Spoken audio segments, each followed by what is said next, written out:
What is up, everybody? Welcome back to Clash with him. Yes, it is the 13th anniversary of Clash of Clans. Happy Clash-A-Rama season. This has been a long-awaited season. Everyone loves Clash-A-Rama. If you haven't seen Clash-A-Rama, they are live streaming it right now on their YouTube channel. Go check it out. It's really nice to watch. It's a little show. That being said, it's August. We have a new season, so let's dive in and see all of the new updates that we got this month. Rolling up with the good old season calendar, it is Clash-A-Rama season. The 1st through the 31st is going to be your typical season challenge, gold pass. It's just the season track. The 1st through the 7th is going to be everything boot camp. Everything in your village is going to be 25% off. That is gold, elixir, and dark elixir. So please take advantage of all of that. This does not include temporary buildings or walls. So out of luck on that. However, catch up on your stuff. The 2nd through the 31st is going to be controllable hero challenges.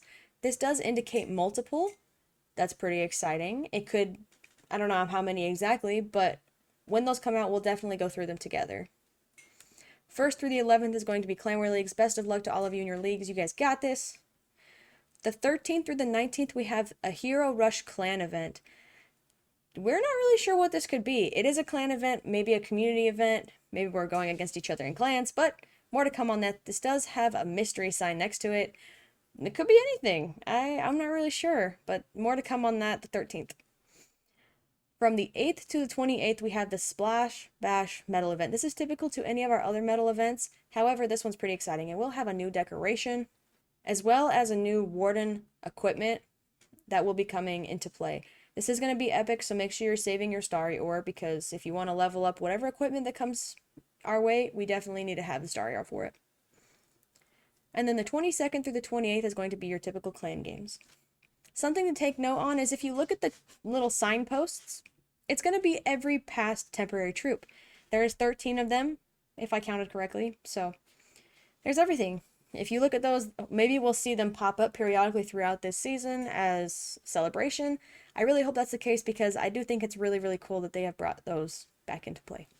The excitement of the season is just getting started. As you can see, the classic scenery has turned into Clash-A-Rama scenery. This is kind of like the pixel scenery, where it's just your typical scene, but it is Clash-A-Rama-fied. So we've got a really nice waterfall, trees, and it just looks overall better, and this is for 0 cost. So if you're free to play, you get a nice little scenery for a little bit of this month.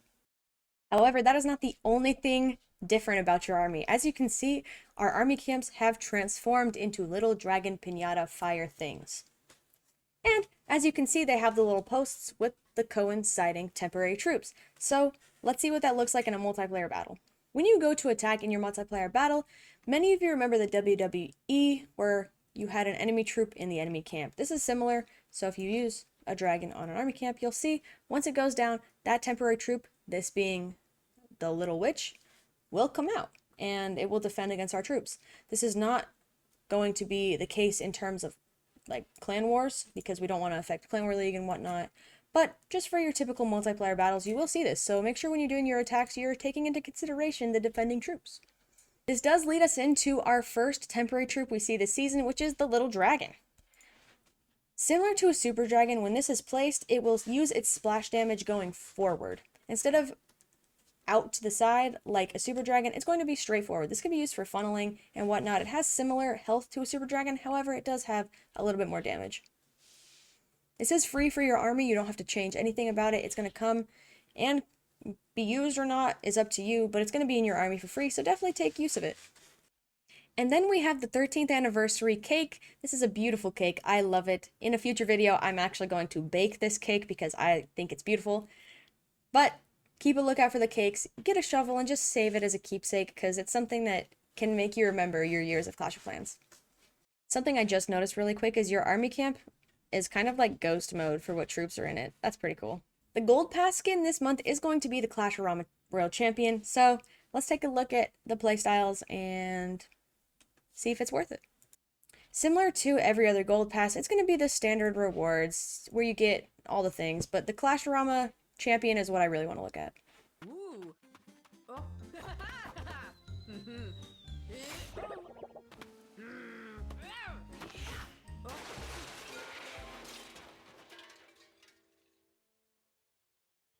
That is so cute. Definitely worth it for the gold pass skin. I think it's cute. All of the hero skins this month are going to be Clash-A-Rama themed, starting with obviously the Royal Champion on the 1st in the gold pass. The 5th we're going to see the Archer Queen. The 7th we're going to see the Barbarian King. The 9th we're going to see the Warden. And on the 11th we're going to see the Minion Prince. Overall, I think there's a really great skins.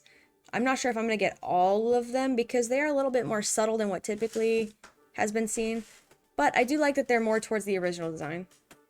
And then, of course, we have the new paid Clash-A-Rama 13th anniversary scenery.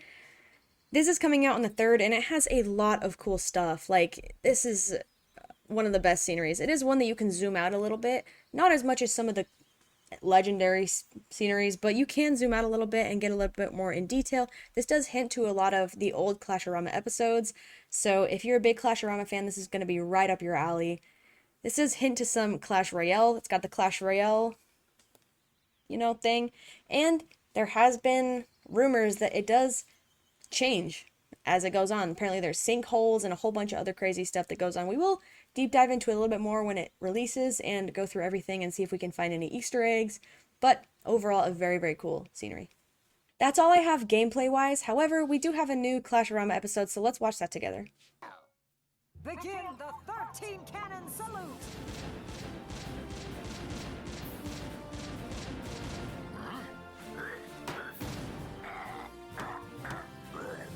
Today is a very big day. A celebration for troops, villagers, and whoever else doesn't fall into these two categories. Happy 13th Clash-Anniversary! 13!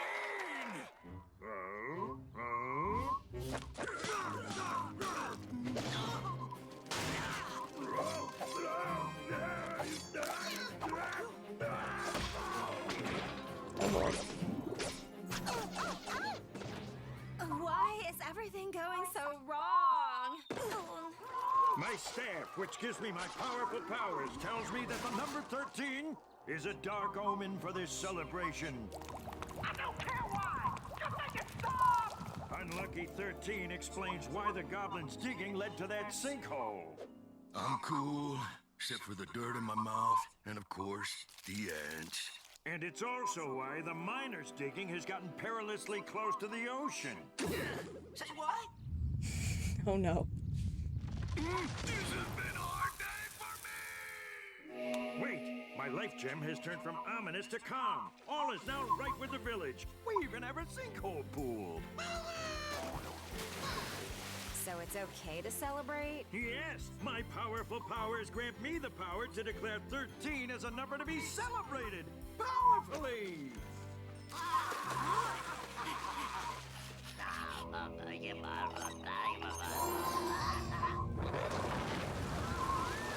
Oh Lord.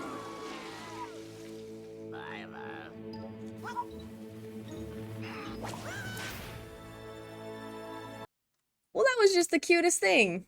I loved that. That being said, happy Clash-Anniversary. More to come when we get more events, updates, releases.